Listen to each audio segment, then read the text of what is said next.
Жаңа жыл жақындағанда дастарханға қандай салат қоямыз деп басымыз қатып жатады. Бүгін сіздерге барлық үйден табылатын, рецебі оңай жасалатын керемет нәзік салатпен бөлісетін боламын. Алдымен осылай суға піскен тауық еттерін жақсылап майда бөлшектерге бөліп алатын боламыз. Кубик қылып турап, видеода көрсетілгендей қылып жасаймыз қыздар. Содан кейін үккіштің жәрдемімен қалған барлық заттарымызды ең кішкентай көзден өткізіп шығамыз. Ең бірінші осындай жұмыртқаның ағы мен сарысын бөлек алып алатын боламыз. Ағын үккіштің майда көзінен жақсылап өткізіп шығатын боламыз. Мінеке жұмыртқаның ақ уызын үккіштің майда көзінен өткізіп шықтым. Осындай болды.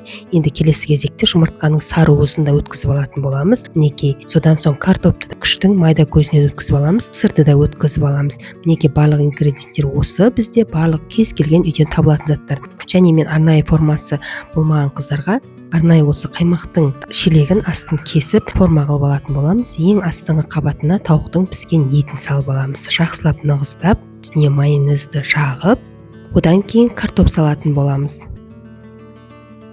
Барлығын бір тегіс қылып жасап шығыңыз қыздар. Картоптың үстінен шым-шым тұз сеуіп, басып, үстінен тағы да майонез жағып,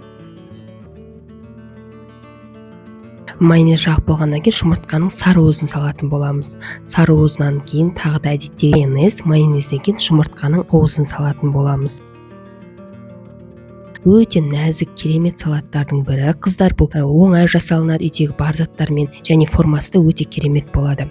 Сыртынан майонезді жағып, ең соңғы қабатына үккіштен өткізілген сырды қойып шығамыз. Мінеке, осымен біздің жаңа жылдық салатымыз дайын болды. Формасына шешіп аламыз. Түрі осындай өте нәзік, әдемі болып шықты қыздар. Міндетті түрде жасаңыздар. Сіздермен бірге болған Мадина. Каналыма тіркеліңіз.